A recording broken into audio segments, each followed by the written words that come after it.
अस्सलाम वालेकुम पाकिस्तान, आप देख रहे हैं सुबह की सोच, एक नई सुबह, एक नई सोच, एक नए ख्वाब के साथ। मेरे साथ हैं गजल अशरफ और मेरे साथ हैं हसनैन लियाकत। हसनैन आप ठीक हैं? जी अल्लाह का शुक्र, लेकिन बेहतरीन। मुल्क की हालात ठीक नहीं है। मुल्क की हालात क्या, दुनिया के हालात ठीक नहीं है। एग्जैक्टली आप भी कह सकते हैं। और अब आपको पता है कि सुबह सवेरे जिस तरह से अभी खबरें चल रही हैं, आप भी देख चुके होंगे, इसराइल की जानिब से ईरान पर जिस तरह से फ़ज़ाई हमले किए गए हैं, जिसमें जौहरी और फौजी अहदाफ को निशाना बनाया गया है।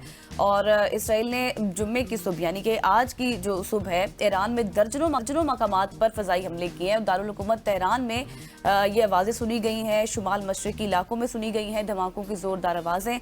और इसके साथ बाज़ मकामात से हम देख रहे हैं कि धुएं के बादल भी उठते दिखाई दे रहे हैं। और बहुत से उनके सीनियर लोग जो हैं, ईरान के मिलिट्री के फ़ौजी जो लोग हैं, उनको निशाना बनाया गया है, अहदाफ को निशाना बनाया गया है। और साथ ही साथ आपको ये भी बता दें कि इसराइल ने इस हमले की जिम्मेदारी भी कबूल कर ली है।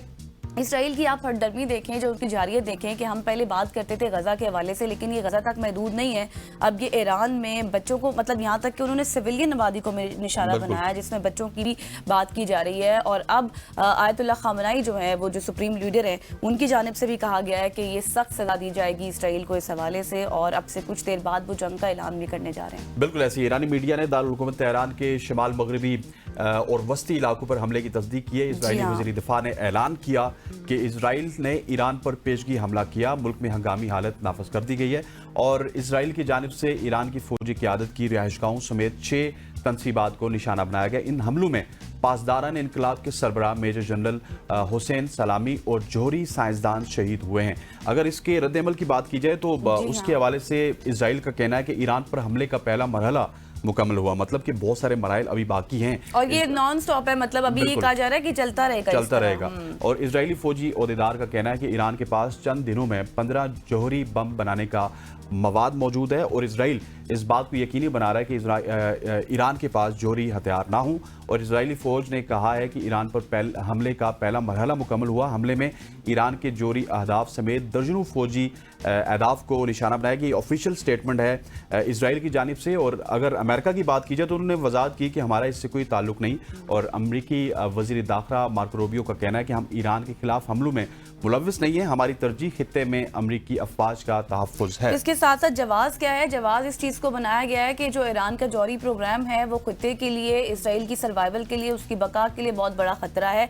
इस वजह से हमने ये अटैक किया है। अब इस पर बात कर लेते हैं। नाइला चौहान साहिबा हमारे साथ मौजूद है, साबिक सफीर। शुक्रिया आपके वक्त के लिए। सबसे पहले तो ये एंटिसिपेटेड था कि हमला किया जाएगा, लेकिन अमेरिका के जिस तरह से हसनैन ने बात की है, अमेरिका तो बहुत करीबी इत्तेहादी भी समझा जाता है और है भी इसराइल का, लेकिन उनकी जानिब से ये क्लेम किया जा रहा है कि हमारा इसमें कोई हाथ नहीं है। कैसे देख रही हैं आप? ये तो बड़ी मुस्बत डेवलपमेंट है कि यूएसए ने कह दिया कि उनका इसमें हाथ नहीं है। अब तक जो भी इजराइल करता रहा उसमें अमेरिका उनके साथ था। तो इसका मतलब है कि पहली बात हुई कि इजराइल ने अपने आप को खुद ब खुद आइसोलेट किया है। दूसरी बात ये कि उन्होंने मेरे ख्याल में इस वक्त इसलिए हमला किया है कि 16 तारीख को ईरान अमेरिका की वो टॉक्स होनी थी जौहरी उस पे, तो ये उसको अंडरमाइन करने के लिए इन्होंने ये एक्शन किया है। अच्छा नाइला साहब, ये बताइएगा कि एक्शन तो हो गया, उसका रिएक्शन भी आएगा। और रिएक्शन इस दफ़ा हमें जो खबरें मिल रही हैं ईरान की जानिब से, बल्कि ईरान के ओहदेदार हमें बताते हुए नजर आ रहे हैं कि हम बहुत ज़बरदस्त हमला करेंगे इजराइल के ऊपर। तो क्या आपको उसी तरह की प्रॉक्सी वॉर नजर आएगी, या इस दफ़ा जो हमले होंगे वो किसी और लेवल के होंगे? देखिए, अल्लाह रहम करे, प्रॉक्सी वॉर पहले थी, पर इन्होंने प्रॉक्सीज को पहले अटैक किया जी। इन्होंने पहले हमास को अटैक किया, इन्होंने हिजबुल्लाह को किया, इन्होंने सीरिया और लेबनान को जो है वो किया, गजा को तबाह किया, हुतियों के ऊपर अटैक किया।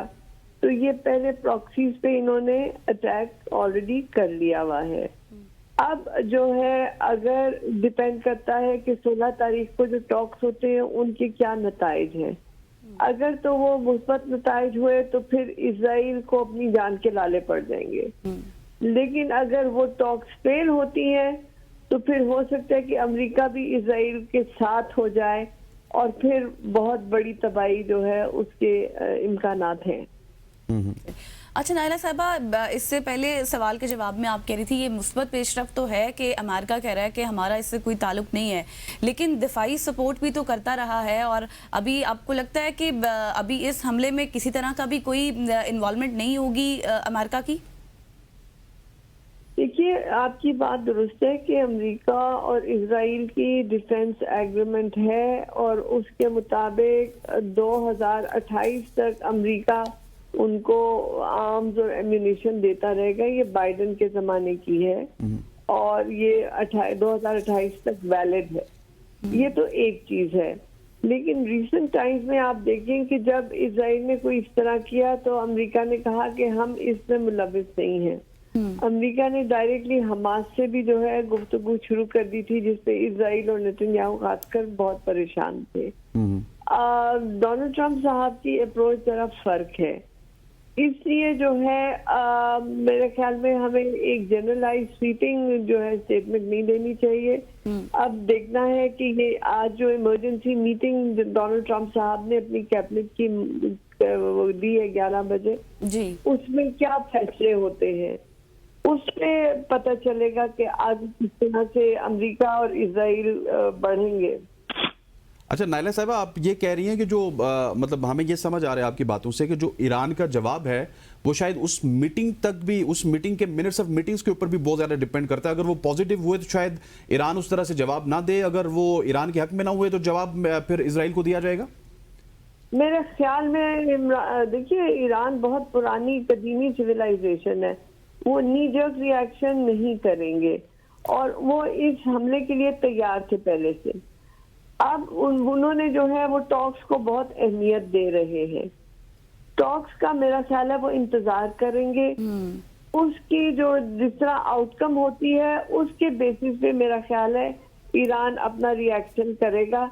इमीडिएटली रिएक्शन नहीं करेगा, जैसे उन्होंने पहले भी, आपको याद है जब उन्होंने मिसाइल्स मारे थे तो ईरान ने इमीडिएटली रिएक्ट नहीं किया था, बिल्कुल, और सोच समझ के फिर टारगेटेड उनके डोम ऑफ डिफेंस को उन्होंने पेनिट्रेट किया था। सही।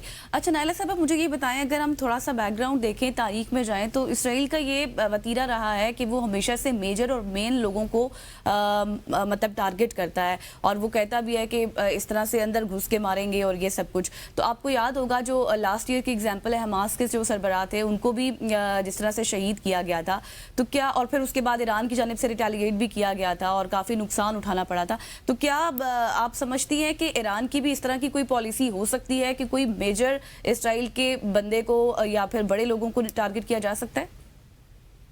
किया तो जा सकता है, लेकिन मेरा ख्याल है इस वक्त वो शायद जरा हिकमत अमली से काम लें। लेट अस सी, अभी कबल वक्त है कि कोई पेश गोई करने के लिए। और नायला साहब, ये भी बताइएगा कि अब बहुत सारे लोग पासदारान इनकलाब के हवाले से या ईरान के हवाले से ये भी बात कर रहे हैं कि there is a lot of loopholes, क्योंकि जब भी इजराइल की जानिब से कोई हमला किया जाता है तो वो अपने टारगेट्स को अचीव करता है, जब पासदारान इनकलाब हमला करता है तो वो अपने टारगेट्स को उस तरह से ईरान अचीव नहीं कर पाता। तो इस हवाले से आप क्या समझती हैं कि लूप होल्स हैं सिक्योरिटी में? देखिए, ये ज्यादा प्रोपेगेंडा है, this is called 5th generation warfare. ये आपके जहनों में वो शक और वसवसा डालते हैं और उस तरह से आपको कमजोर करते हैं।